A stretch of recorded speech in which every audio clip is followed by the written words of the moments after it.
Hey guys, welcome to another Man on Second podcast, joined as always with Joe Fasaro. And today we got a very special guest, our biggest guest to ever get on this show, Marlins legend, 2003 World Series 2003 World Series champion, Juan Pierre, joining us. Joe, you want to give us a little bit more of a background on Juan? I don't think he needs it, but Yeah, it's a real honor to have Juan Pierre on. And from a personal note, I'm real appreciative. And, Juan certainly knows this, or known him since he joined the Marlins back in '03. I've told him many times he is among right up there at the top most professional, one of my favorite players to cover. Certainly a fan favorite down here. He had two stints, Juan's career, great 14-year big league career, 2003 with the Marlins to 2005. He came back, ended his career in 13, saw that kind of rebuild, saw the young kids come up. Amazing career, 2,217 hits, 1,614 stolen bases, 295 career batting average. We don't talk about OPS with Juan Pierre, home runs. We talk about speed numbers and getting on base and doing his thing. And he brought a culture of work ethic, and he really was a player that the Marlin fans identified with. And Juan loved Florida so much, Louisiana guy, but he lives in South Florida, so we're real proud to have Juan here. And thanks, Juan, for joining us.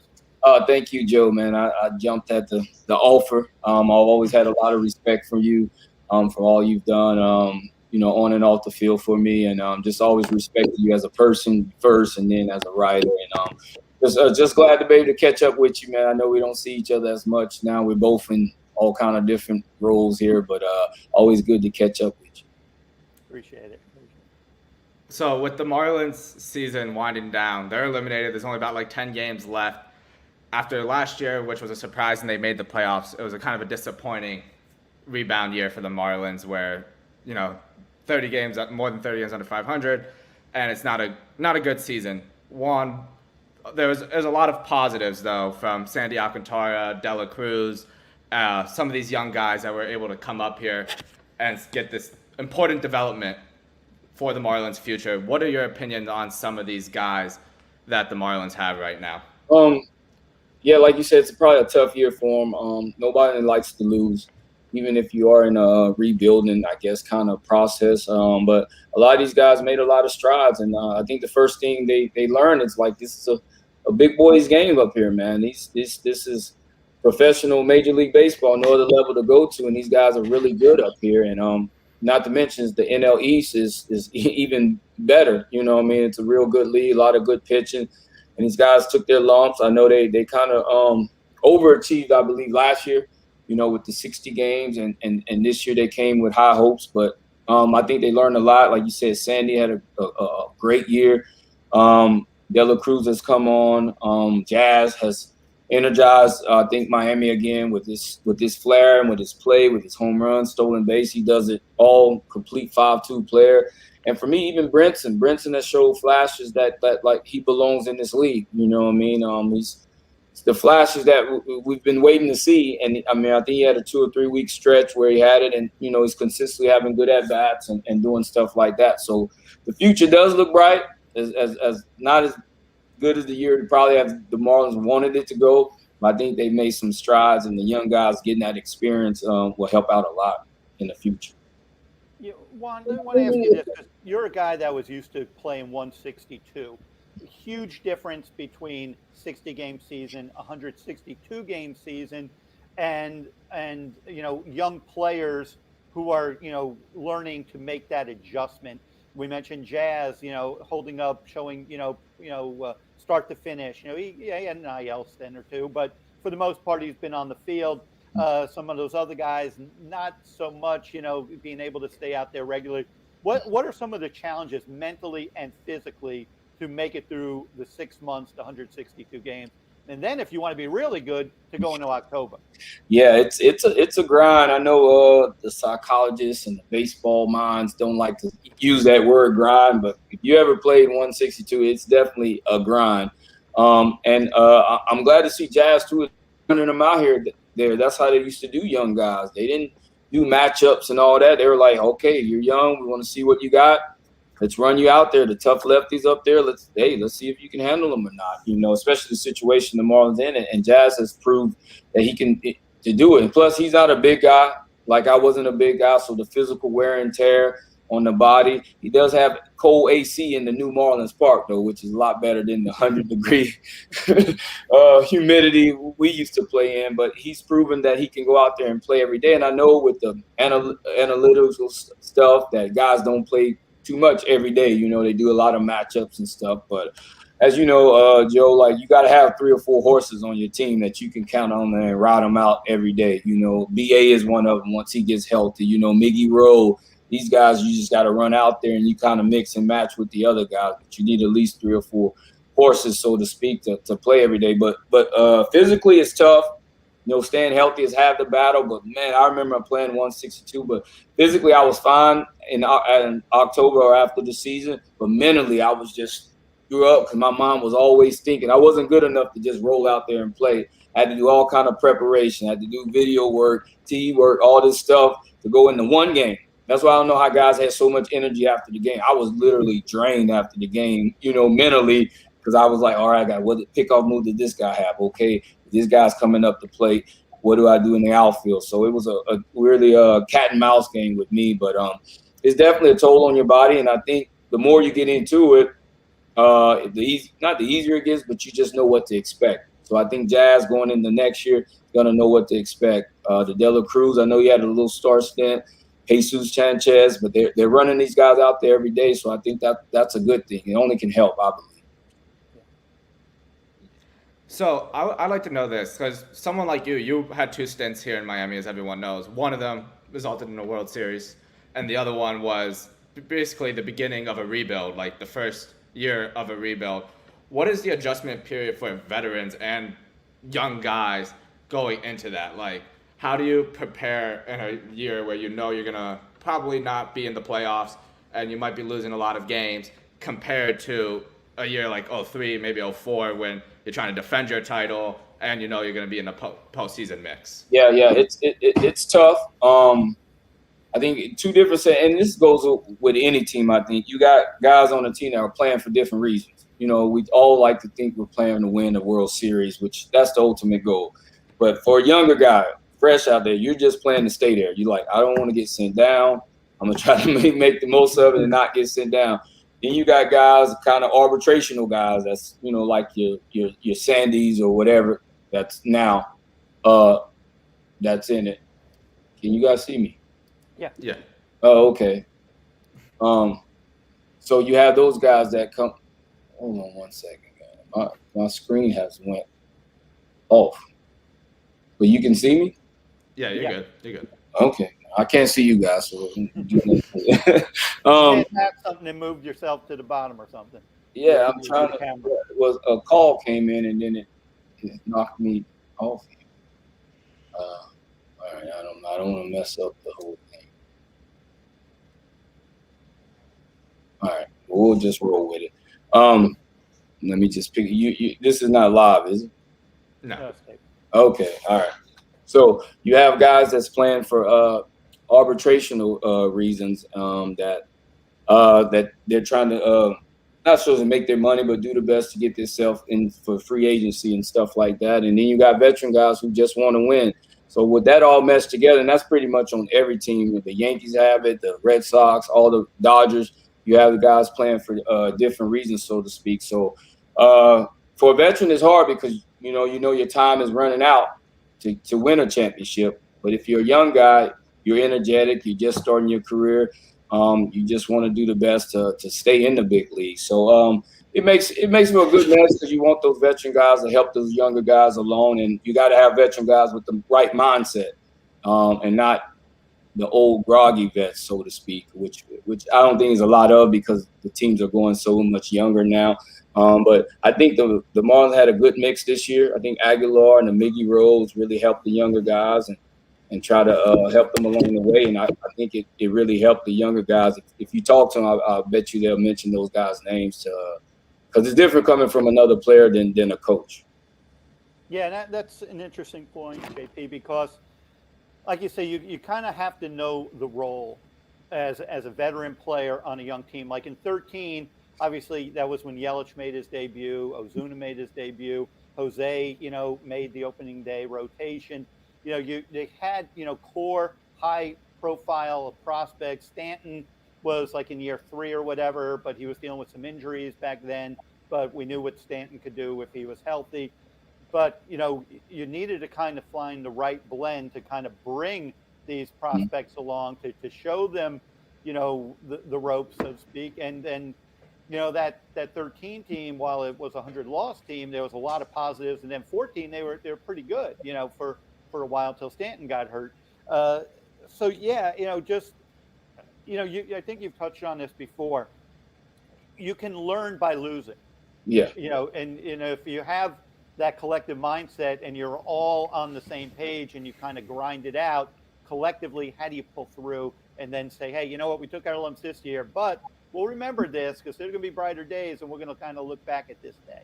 Yeah, exactly. And from that 13 team, those guys did get better. And then they made a push. One was, Stan became the MVP. Yelich became a monster. Ozuna became a monster, you know what I mean? But those trial and error, it was a lot of dim days, especially in 2013. Jose was probably our only bright spot. That's the only time we thought we probably were going to win that game. Every fifth day we knew we had a chance with him on the mound. And you can see how it helped his career going, and that year helping him going to the next year. But definitely, and that's the sad about this the way the game is going now. You don't have those veteran guys around. When I played, I had Terry Shumpert, Jeffrey Hammonds, these guys that showed me the ropes, Todd Hollingsworth and stuff. But now, it was unheard of to have a 23, 24-year-old guy as a platoon player, but now you see them all over. Those guys were the veteran guys that was like a coach, but still couldn't play and do those things. On our team, the 03 team, it was Gerald Williams and Lenny Harris. Those two guys, I know for the playoffs helped me out tremendously because I remember the first playoff game against the Giants, I think I struck out like twice, which I didn't do probably but once all year.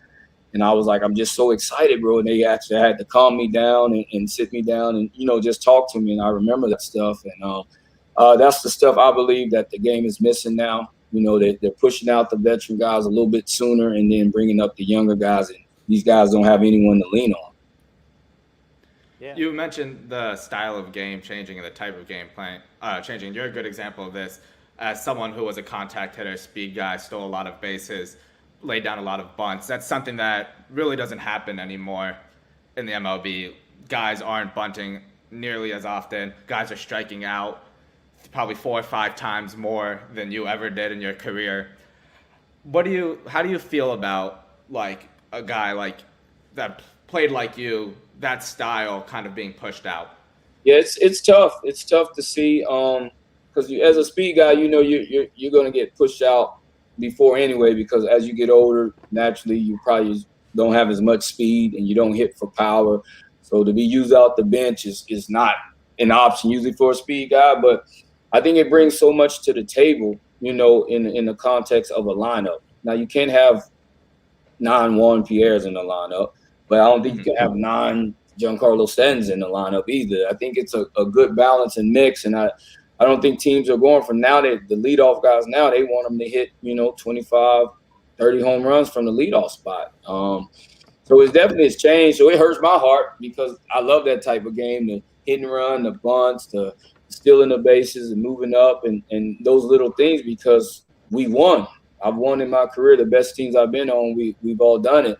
And all throughout the lineup, so it hurts because the game is just a power game too much. And these guys can still hit and do a lot of things that we couldn't do. And they're a lot stronger and faster, but they're not taught the way I was taught to come up. So that's why I don't get, like I said, I don't want to be the old guy that's, when we used to play, we did this and that. I realize it's a different game. But with that being said, you can use those tools a little bit, not like all the time, maybe like I did or throughout the lineup. I think Derek Lee in the World Series hit 30 home runs that year. Jack had him sack bunt first and second, which led to a run that ultimately led us to win the World Series. That was the Game 6, I believe. And I don't think you will see a 4-hole hitter now sack bunting at all, I think But that that was a manager would be different. fired.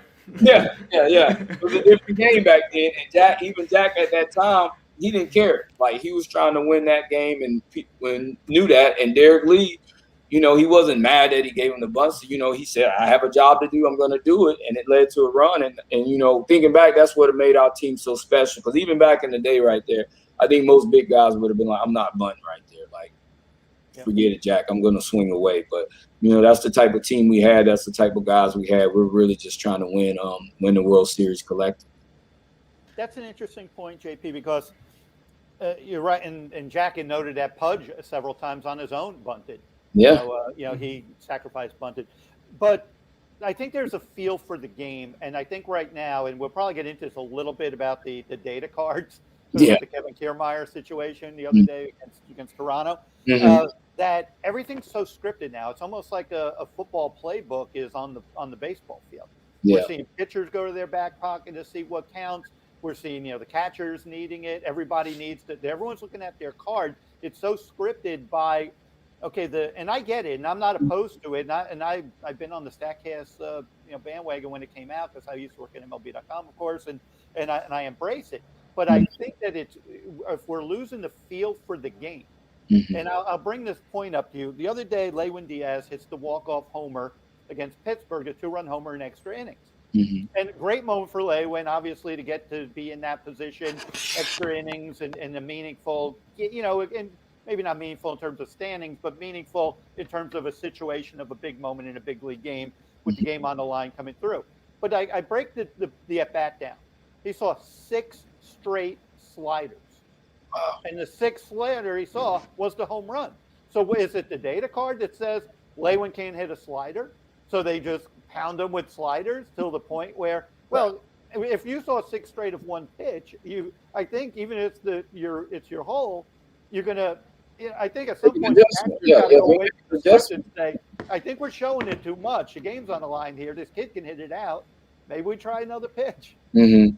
Yeah, I'm right there with you. And like I said, I'm not opposed to it because I believe the younger guys, I heard them say about the cards and stuff. They say, hey, it's like a cheat sheet when you're taking a test, so to speak. You know what I mean? And a lot of them want the answers. You know what I mean? But like you said, just the instinctive part of the game, you can tell is leaving. Like I remember just being in the outfield. If I see someone swings, even if the card said differently, but that night, I'm like, he's not getting his bat through the zone. Then I shift maybe to the off side of the field. I move my left fielder over if he's right, you know what I mean? And just that little part, or if somebody else in the outfield sees something and say, hey, man, over here. I was like, okay, you get that gap. You know what I mean? You don't see none of that now. And it's sad. And, like, position, I knew where everybody who was coming up to play, to bat, I knew where to play them. Now it's different now because there's a lot more younger guys. And, you know what I mean? Back in the day, it was like the same lineup. So I granted you get used to knowing where guys hit the ball and stuff, but it's just that instinctive part that if you see some, you can trust your eyes. But I tell guys, trust the card, because if you trust your eyes and move and hit it where the card says you be, then you get in trouble. So it's one of those things where even if you see some, you still have, like, probably threw the sliders to Lewin. Like, pitcher may have felt like, man, I know I can probably get him out with another pitch right here, but the card says do this, so let me do this. So, you know what I mean? I just think it takes away the personality of a person to be who they are on the field and just use their mind and their brain on certain situations. Yeah, it's interesting, JP. In 2004, Carl Pavano had a great year. Won 18 games, which at the time was the most wins till Dontrell a year later broke it and set the Marlins record with 21, 22 wins, only Marlins 20-game winner. But Pavano that year in 04, when in the conversation I had with him, he talked a lot about reading swings. He really, and that's the first time I heard, and I was young in my covering baseball career, but I heard a pitcher just talking about reading swings. So if that first at bat, he might say, okay, I threw him this, but man, that swing, I'm looking at that swing, I'm reading that swing. And do you think that pitchers are doing that as much? Or maybe the veteran guys would have more. I can imagine Scherzer could do it, but are we going to see, Trevor Rogers do that? Just to single him out. But we're talking a kid versus a Hall of Famer. But do you think pitchers are picking up on that, or hitters are picking up on things?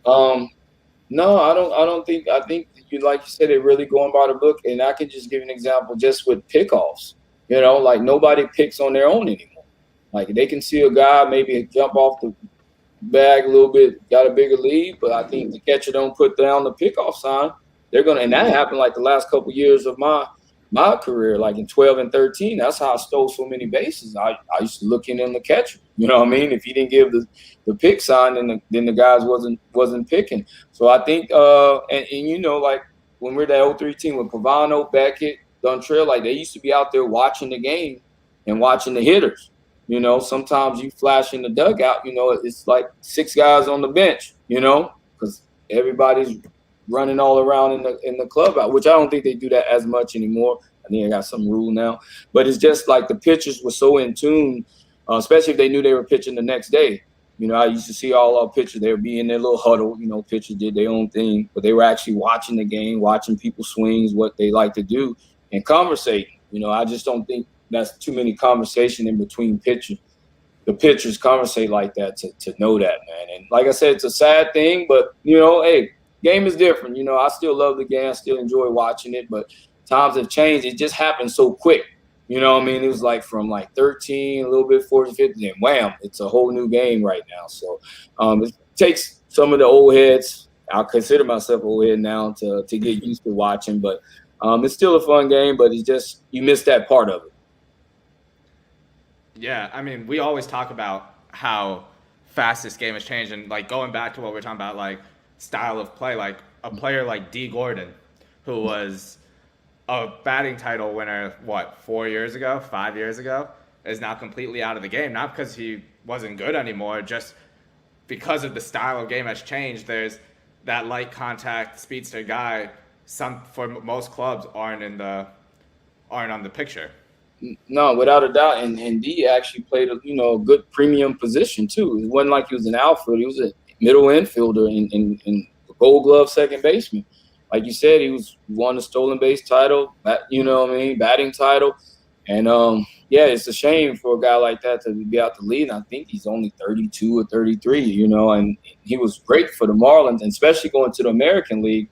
I played 2 years in American League. It's like they don't run at all. It's just straight mash. 1 through 9, we're going to try to hit it all out the park. But yeah, it's definitely sad to see that. And on the flip side, like you have a player like Jazz who can do it all, and maybe if he incorporates somebody, I wouldn't say bunt like me because he has more power and stuff, but like to just open up some holes for him he could get 8 to 10 bunt base hits a year without even trying as to how they're playing them, and along with some other guys I see in the league. And but I just know it's kind of frowned upon.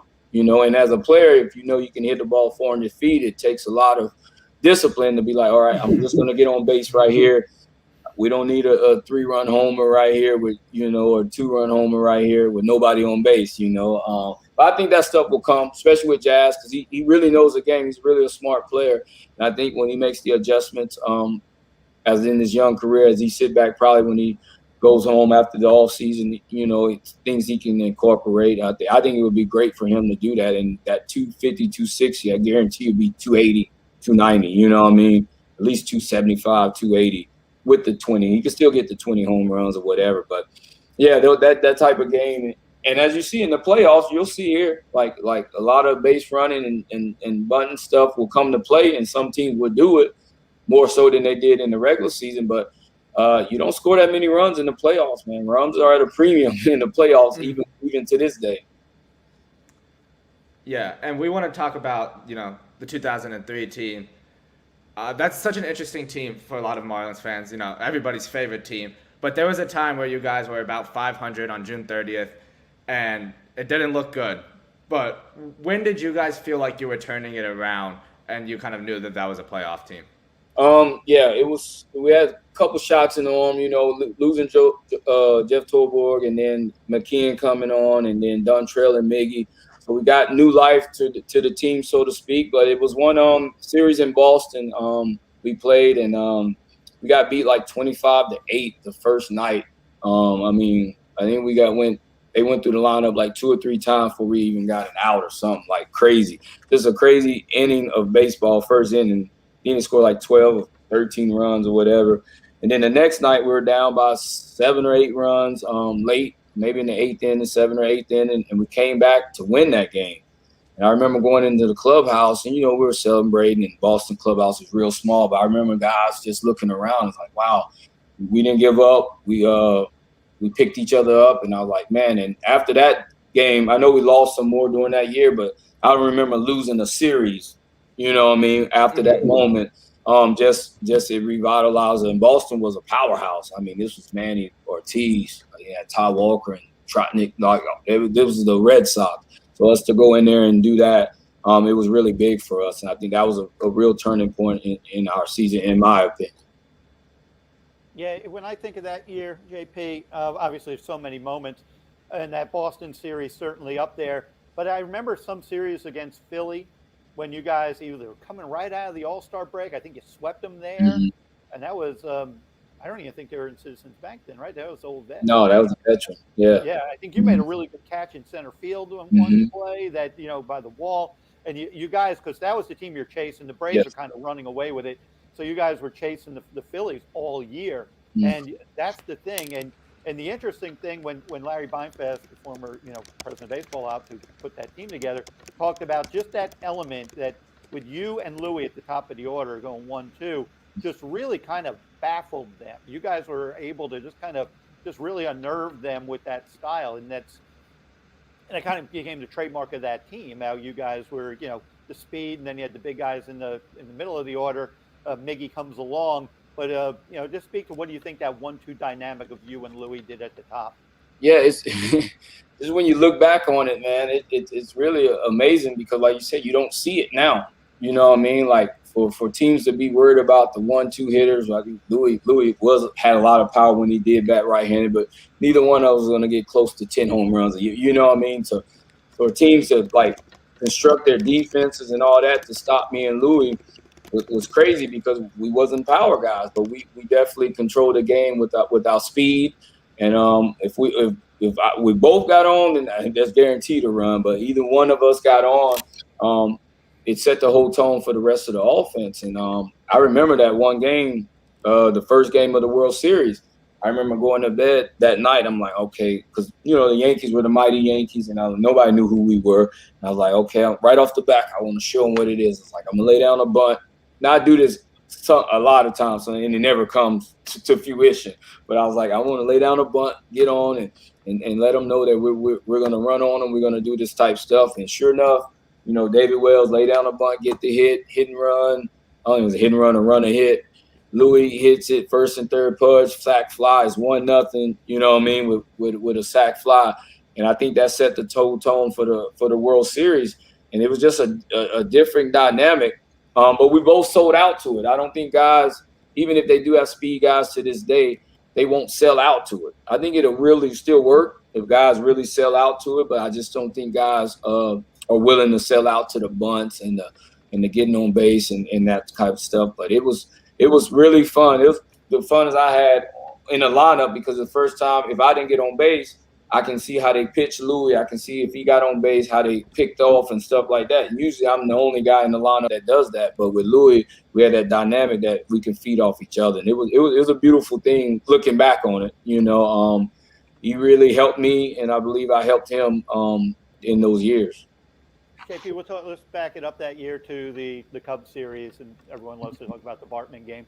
But when you guys came out of that series, your confidence was so amazingly high. And I remember a moment afterward, just being in that Wrigley clubhouse after you guys took care of the Cubs, and no one saw it happening, and there wasn't a lot of media still left in there, because we were just kind of doing our assignment, talking to as many people.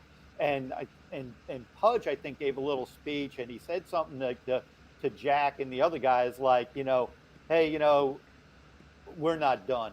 Mm-hmm. Like, I think he thanked everyone. They praised. And when Pudge said that, like, I don't know if my ears were supposed to be there at that time, but it was a thrilling moment. And I was like saying, I walked out of that clubhouse going up to write my stories at night, and I said, they ain't losing. This team's going to win the World Series because, Josh kind of said it before you played the Giants in the first round that maybe we're kind of, I'm paraphrasing, kind of like young enough and dumb enough. Yeah. Thing.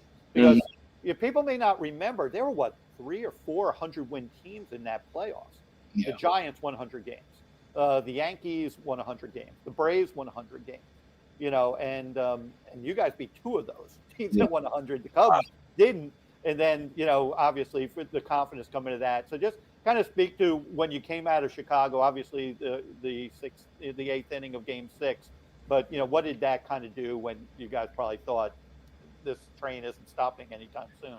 Yeah, especially that Cubs series. It was probably emotional, draining series we had. Going down 3-1 like that, and just all the whole world against us. Because everybody wanted the Cubs to go to the World Series, and Cubs, Red Sox, Cubs, Yankees would have made for a lot better TV. But when I remember when Pudge said that, and Pudge was our only true bona fide all-star at the time. We had guys, Mikey Lowe, D. Lee were good players, but like Pudge had all the accolades. So when he talked, everyone listened, and we did believe we once we got past the Cubs like that, and nobody gave us a chance against the Yankees, but we're like, we have a real good team here.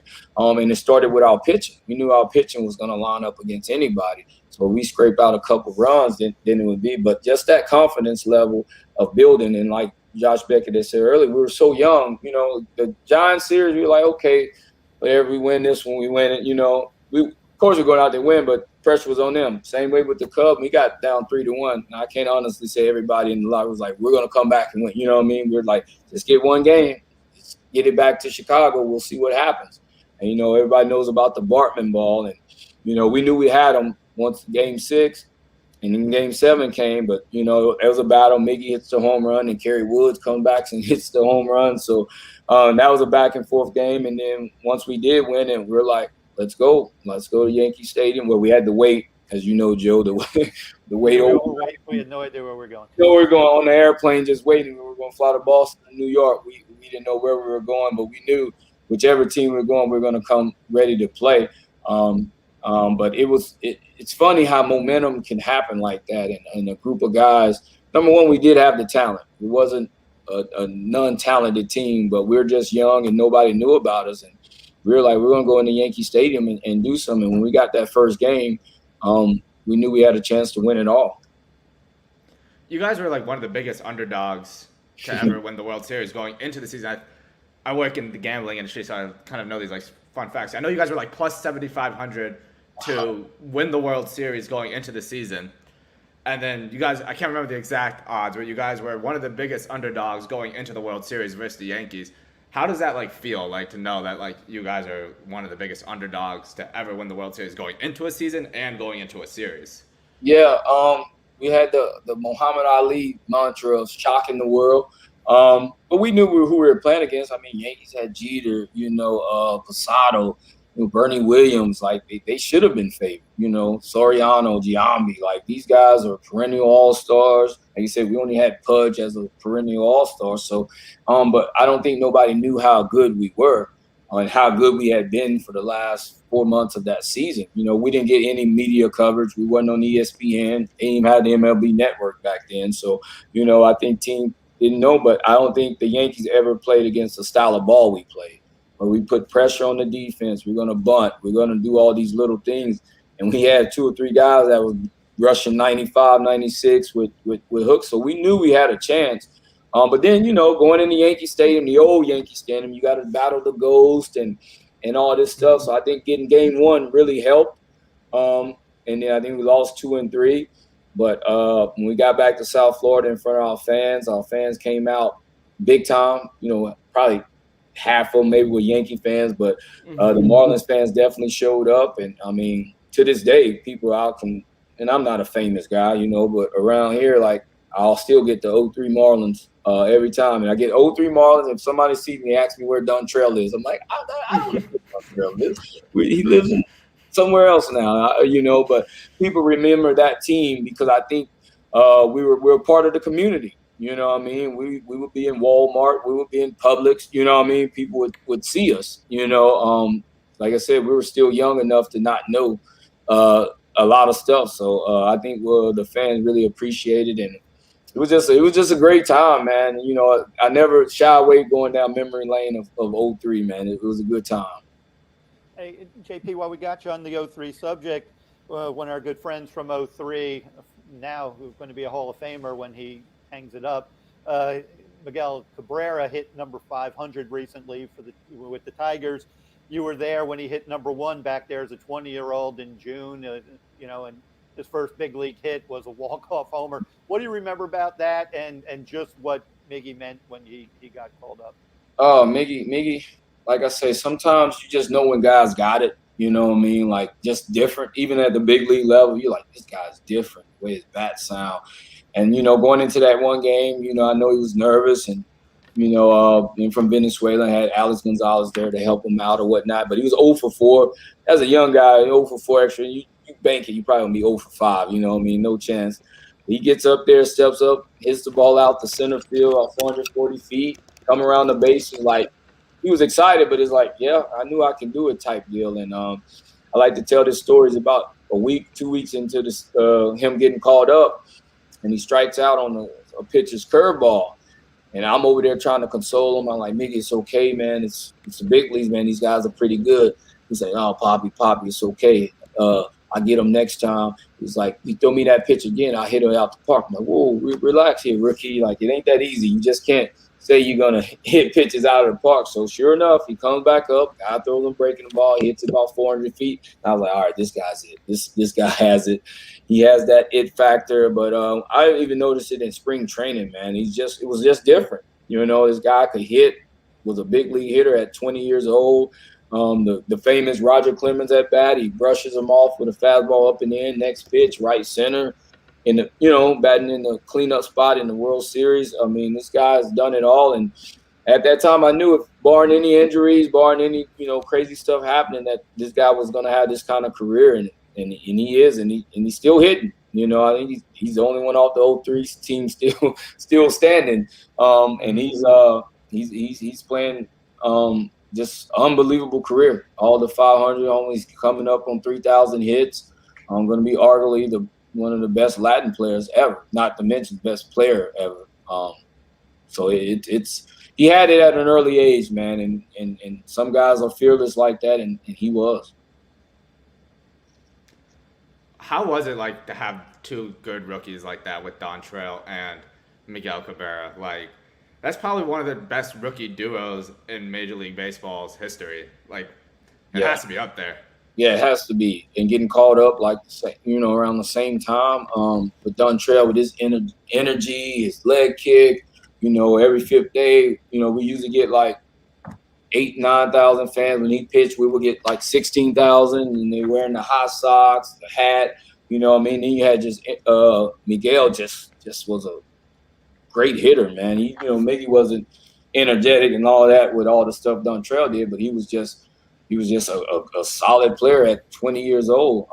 And it gave, like I said, it gave us a boost because these guys stepped in right in there, and I think Dontrelle was like 70 when we made the All-Star team that year. So he definitely, and I think it helped our pitching staff. Josh Beckett's, the Pennies, Pavanos, they saw this kid coming up here doing this stuff pitching, and he brought all the other guys along, and it was almost a competition who was going to pitch better on their day. So it definitely helped out a lot. And definitely in the Marlins Park, though, Sun Life, Dolphins say, I don't know what it was called back then, but pro player.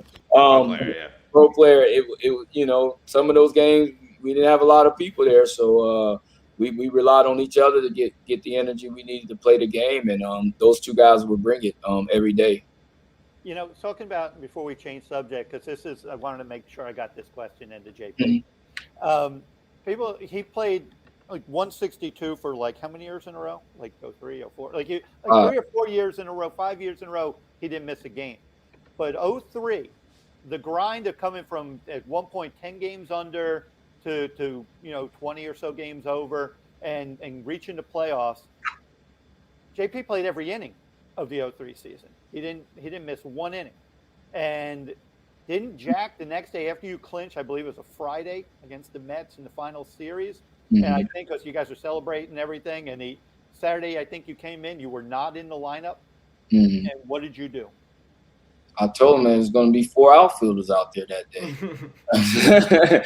You know what I mean? I was like, bro, I'm seeing this to the end, and you know, a lot of the starters took off, which fine, you know, to each is on. But I like to be out there every single day and give him my all, and yeah, I told him, I was like, hey, it's however you want to do it. We got the 4th of this game, and you know, that's just what was my mindset.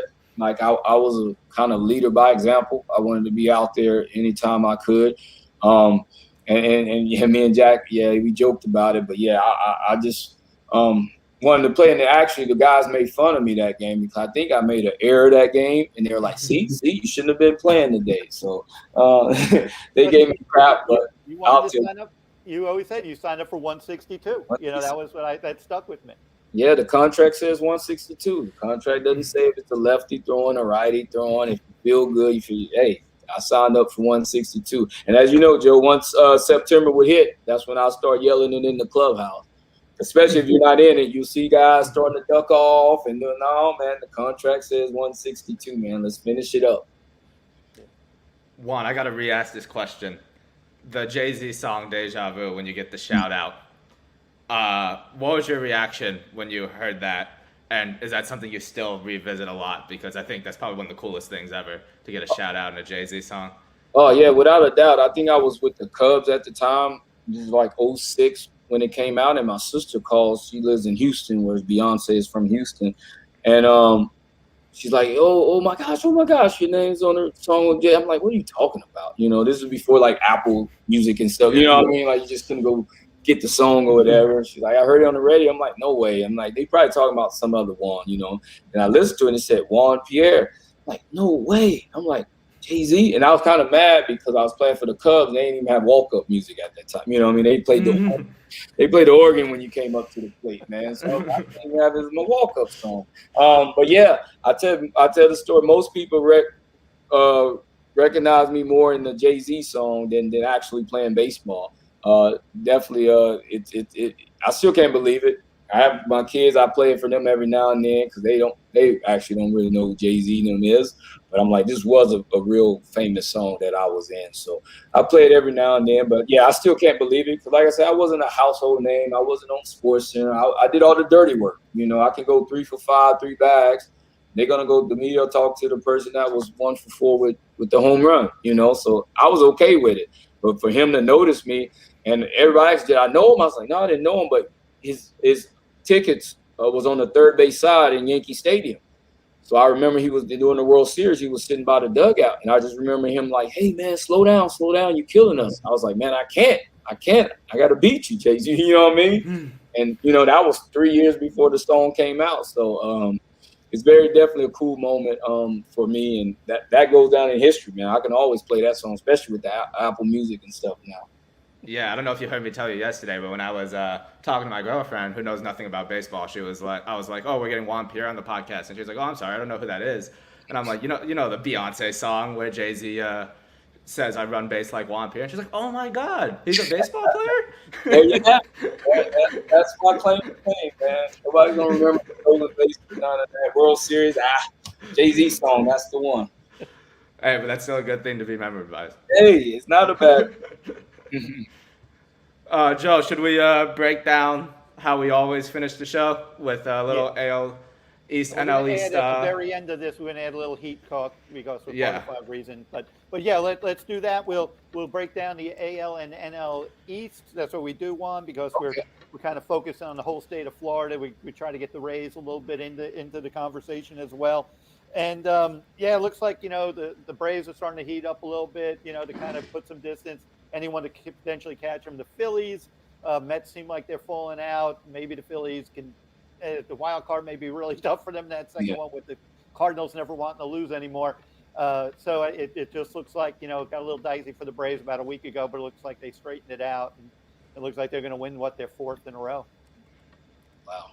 Yeah. The Braves, I mean, they do stuff right over there. They've always been in the mix, even when, you know, a lot of talks about the Mets this year and even the Phillies. And the Braves seem to have a formula over there, and they just re-get guys, you know. And speaking of the Marlins, you know, like Acuna, and you have Albies, and was short Swansby, the shortstop, and now even the third baseman. What's the kid name?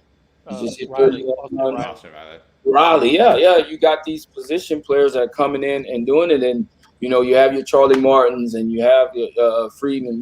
They have good formulas to win, and then they just plug in guys. So Braves is fourth in a row. Wow, they're doing it again, huh? Yeah. That's awesome. And I know the Phillies are going to take this one harder too because they were right there in it. And again, their bullpen woes, man. I don't know how they're going to get that figured out. And I played in Philly for 1 year, and they're definitely some not crazy fan, but very intense fans, I should say. So they're not going to take this one too well. Yeah, especially with Harper potentially winning the MVP because he's been maybe the best second half that we haven't really addressed it much on this show, but he's certainly having the MVP year and being the Bryce Harper that everyone knows. Mike, how do you see the East? I see it as the Braves are going to pull it out. I think going into the season, we both said Atlanta was probably the favorites, and although they had a pretty disappointing year record-wise and got lucky that the East was pretty weak, I think he's sneaky and win the World Series. Yeah, that was kind of the thought after last year. Remember, I think they were up 3-1 on the Dodgers or something in that series, and let that slip away. So it'd be interesting to see. I know a lot of people in baseball would be mad if that kind of happened, if they kind of sneak in and do it. But that's the beauty of the playoffs. Let's pivot over to the American League East. Our friends over on the west part of the state in Tampa, they clinched a playoff spot with their win over Toronto yesterday. Little heated moment with Kiermaier getting plunked for picking up the data card. I still like to get Juan's opinion quickly on that situation, but now there's a matter of time before they win the division. It could be any day now. So obviously a great year, and then you got three teams right there, all fighting for 2 wild card spots. It's maybe the most wild division I can remember with the Yankees, Red Sox, and the Blue Jays all bunched together there. And Boston right now looks like they got the inside edge for one. And is New York gonna hold off Toronto? That's going to be fun to see. Tampa Bay. What can we say about Tampa Bay, man? They play in the toughest division and they get it done year in and year out. Kudos to their front office, the coaching staff, the players is actually going out there and playing. They have a winning formula down there. And like you said, the other three teams are in a bunch. I don't know. The Toronto was so hot last week. It's hard to go against their hitters and their pitching, but now the Red Sox, it's a toss-up. Do they play each other down the stretch or what? I don't even know. Yeah, Mike, you have that schedule real fast? Yeah, but I got it. I think that'll decide a lot of stuff if they have any head-to-head stuff toward this end. Yeah, and then Boston finishes with the Yankees and Orioles. Yeah, so that's a big series for Boston and New York. Yeah. So it always seems Boston and New York comes down to, Like, I don't know how it works, but it always seems for one of them to come down to the end. And it makes it good for baseball because the Boston-New York series is probably the best rivalry in MLB baseball. And you'll get people that don't like baseball that actually watches that. Yeah. Well, what do you think? Obviously the stakes are high with the Blue Jays and the Rays, fighting for playoff spots. So I kind of thought it was a lot of nothing, over the data card, which Kiermaier picked up, and they're getting hit by the pitch is kind of their way of making their statement. I probably think it's over with. It's kind of something in your generation you would never even think would be an issue that would over, basically stealing someone's play. But why did you kind of see that playing out as a former player? Yeah, it's weird, like I don't know how much information are on these cards, and it must be pretty serious because I'm like, okay, you just go in the back and run another copy off. You know what I mean? Like, to me, scouting reports, it wasn't no secret. Like, I knew how the people were going to pitch me. They were going to try to beat me in, go elevate me. You know what I mean? Like, but I guess number-wise, it's down to the T. Like, they might throw 5 sliders in a row type stuff. So maybe he could have just handed it back to the umpire or something and say, hey, guy dropped his card or whatever. It's like to me, I'm like, I don't know how much information is on those cards, but it seemed like it's very important. So if he knew that and he knew it wasn't his card, I don't know. I would have just thrown it back to him or whatever because we had Ozzie Guillen giving signs. And if the pitcher didn't, I remember he yelled at Brad Penny one time, bunt, you're bunting here. So everybody could hear. So it's like baseball is really no secret in our days, like you knew what was going to happen, but now I think they have the exact number of how many times it happened. So yeah, it's foreign to me, Joe. I'm up in the air. I'm like, if he keeps it, does it matter that much, or or is it just the showmanship behind it? Like, how many guys would actually give it back to him, though? Is that still in signs? Is it not? I don't know. I'm up in the air on that one. I want to quickly ask you about how Joe says Kevin Kiermaier gets hit by the pitch. What do you feel as an old school player about unwritten rules in baseball, and kind of now the culture kind of changing to getting rid of it, but still very much there. Like you saw Jazz give the Euro step last night. Yeah. I think it was last night, where he gives the Euro step before getting home, and then the pitcher on the other team goes back, gives him the Euro step when he strikes him out.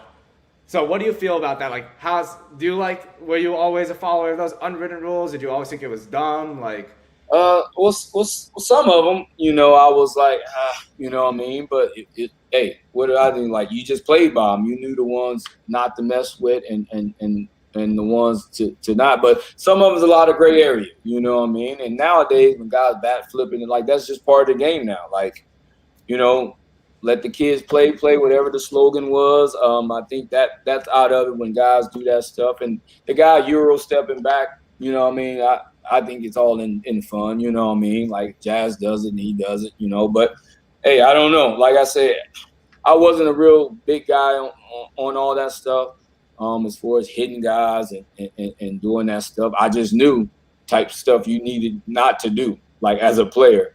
But I think now it's gray area. Like I said, there's not a lot of veteran guys still in the game. So I think all that stuff is going to slowly move away. And you'll have some hold back. But, I think it's going to be all in fun because these guys, everybody shows emotion now. Where else was like, you never show up the opposing player. You never do this, only on big situations. But you got guys bat flipping on an RBI single now, Like, bro, this is what you're supposed to do. You know what I mean? Like, this is what you paid to do. But like I said, this is a different era. So I'll let them figure it out. I don't know. I think in the playoffs, though, we're going to see a little different because the intensity. I think that's what I probably liked about the Tampa Blue Jays thing. I'm not condoning throwing the ball at them or whatever, but you understand it, you see it. But what hit me was these games matter because that matter. It's more, the Marlins and the Nationals are playing for fifth place. It's like if you have a little bit fun, the outcome isn't as serious as that. So I think in the playoffs, we'll see some of the bat flipping, but that'll be more emotionally driven than just kind of hey, I'm just having fun because you may, lose 8-1, hit the home run and bat flip, but you may be eliminated that night. That may not be so much fun. So, I totally agree with you, Joe. Like with the intensity of the playoff stuff will get, comes back to normal, so to speak. Yeah, that's right. Like we said, we're part of the 5 Reasons Sports Network. The Heat are a big part of our family now, and we know you were a big Miami Heat fan. You go to a ton of games. Just kind of your thoughts. I mean, do you still getting down to the arena as much as possible, or Yeah, before Kyle Lowry. Yeah, I know Kyle Lowry's big addition, man. I just love the team aspect of the Heat. Like we talked about, they don't have the marquee. Jimmy Buckets is our marquee guy, but we don't have the LeBron James, the D Wades, the Chris Bosh, and what they did in the bubble 2 years ago, and Pat Riley's a mastermind. He gets the guys, and Coach Spoelstra, they get the guys to play hard, man, and like more of it's a team oriented game. With Duncan and Roberts, and I love it. Like not the marquee player, and I love how they never go outside of their identity, which is defense first. You don't play defense, you don't play for the Heat. You got to play defense and timely scoring and all that stuff. But yeah, I'm still a big Heat fan. Before COVID, we're going down there, taking my boys, but hopefully this stuff dies down a little more, and I'll get back out the arena. But I'm definitely pulling for them. I think UD is back for another season, right? Yep. Yeah. 20-something at this point. Yeah, it's amazing, man. The ageless wonder, man, and always pulling for him because I remember him way back in the day. When we used to always go, he was always super nice too. But yeah, definitely a big Heat fan, and hopefully they're looking good. It's gonna be tough. Brooklyn's got better. You got Boston, you got Milwaukee, defending champs, but I think the Heat gonna be right in the mix toward the end, just because they're a championship caliber team. I want to ask you something real quick about the Heat, and because you say they're so team oriented and they're so big on this culture, the Heat culture, which I don't know how much you follow South Florida sports fans on Twitter. For whatever reason, there's always seems to be like a civil war between like Marlins fans and Heat fans about this term culture that gets thrown around a lot. How important is, because you're a professional athlete, you play in the MLB, and it might be different than like a basketball locker room, but like how important is the team culture, or is that something that might be more like a slogan? I think it's very important. Like the Heat culture, like I think around the league. Now I can't speak. I'm not in an NBA circle like that. But as far as the media and you hear on Sports Center or whatever, when they talk about the Heat culture, they talk defense. Like you got to play defense. That's the first thing. We got to get stops. In the interviews after the game, the guys always talking about, hey, how do you feel about the game? Hey, we needed to get this stop, that stop. You know what I mean? That's the type of stuff I pick on. But the Heat culture is like, it's not about one person.